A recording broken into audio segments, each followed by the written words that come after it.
Welcome to Easy English Talk with Thon.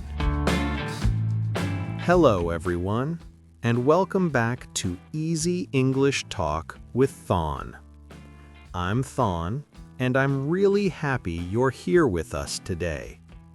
Whether you're listening at home, on your way to work, or just relaxing, thank you for spending your time with us. Hi, Thon, and hello to all our listeners.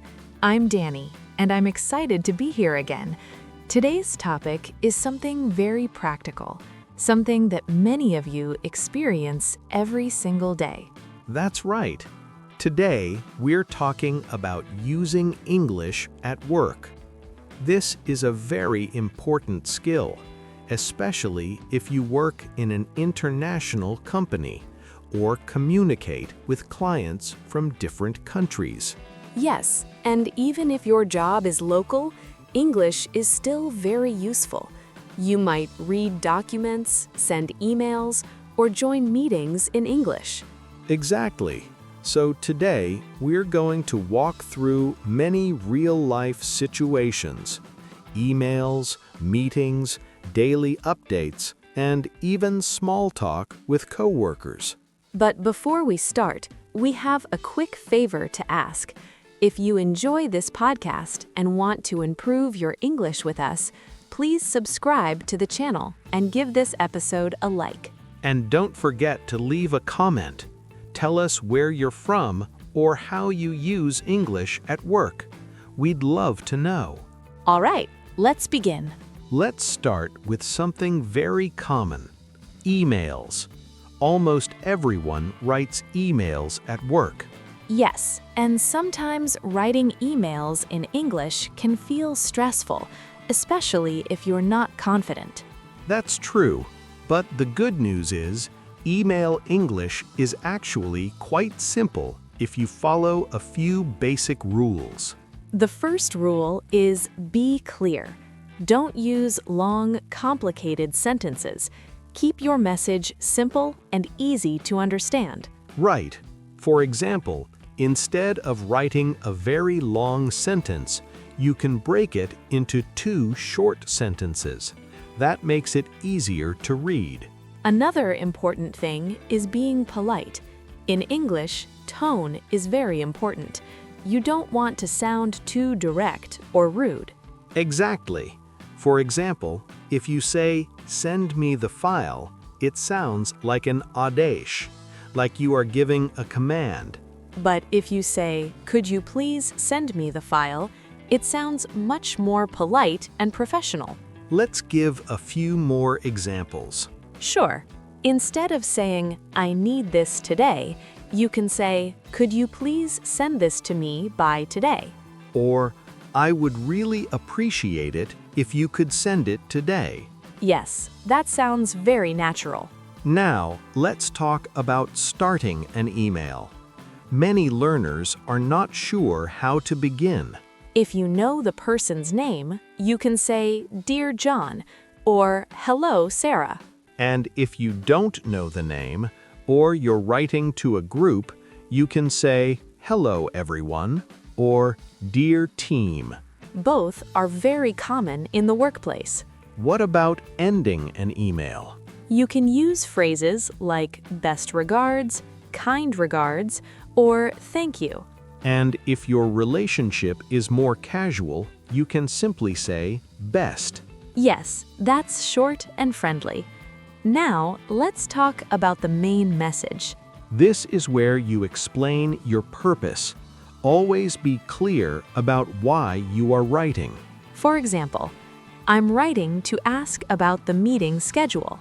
Or, "I'm writing to share the latest update on the project." Very simple and clear.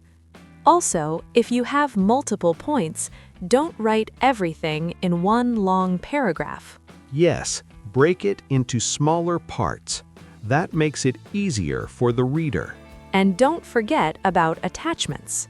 Very important. If you attach a file, always mention it. For example, "I've attached the report for your review." Or, "Please see the attached document." All right, Now, let's move to another situation, reading reports. Reports can be difficult because they often include technical words and numbers. Yes, especially if English is not your first language. One helpful tip is to focus on key vocabulary in your field. For example, if you work in sales, learn words related to sales.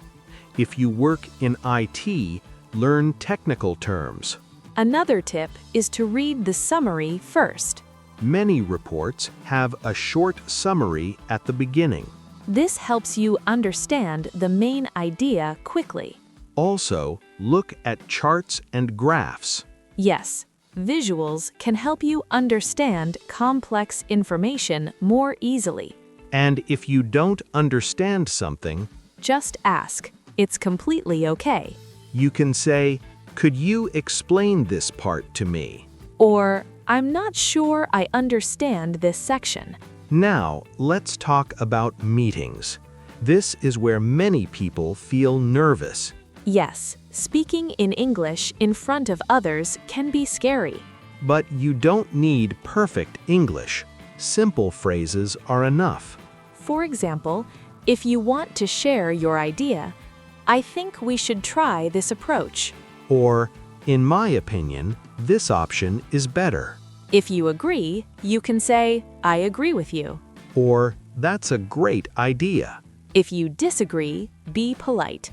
I understand your point, but I have a different opinion. Or, I see what you mean, but maybe we can try another way. If you don't understand, could you repeat that, please? Or, can you explain that again? If you want to speak, I'd like to add something. Very useful phrase. Now, let's talk about daily updates. These are short meetings where you talk about your work. Usually, you answer 3 questions. What did you do yesterday? What will you do today? And do you have any problems? Example, yesterday, I finished the design. Today, I'm working on the website. I'm waiting for feedback before continuing. Simple and clear. Now, let's talk about talking with your manager. These conversations are important. You can say, I've made good progress this week. Or, I'm facing a challenge with this task. And you can ask for help. Could you give me some advice? Or, what do you suggest I do next? You can also talk about your goals. For example, I'd like to improve my skills in communication. Finally, let's talk about casual conversations. These are small talks with coworkers. You can say, how's your day going? Or, did you have a good weekend? If you want to invite someone, do you want to get coffee after work? And if you can't go, sorry, I already have plans. At the end of the day, have a good evening. Or, see you tomorrow. These small conversations help you build good relationships. And that's very important at work. So today, we talked about many real-life situations using English at work. Emails, meetings, reports, daily updates, and small talk with coworkers. We hope this helps you feel more confident. Remember, don't be afraid to make mistakes. Practice a little every day. Thank you so much for listening to Easy English Talk with Thon. If you enjoyed this episode, please subscribe and share it with your friends. And leave us a comment. We'd love to hear from you. See you in the next episode. Take care and have a wonderful day. Bye, everyone.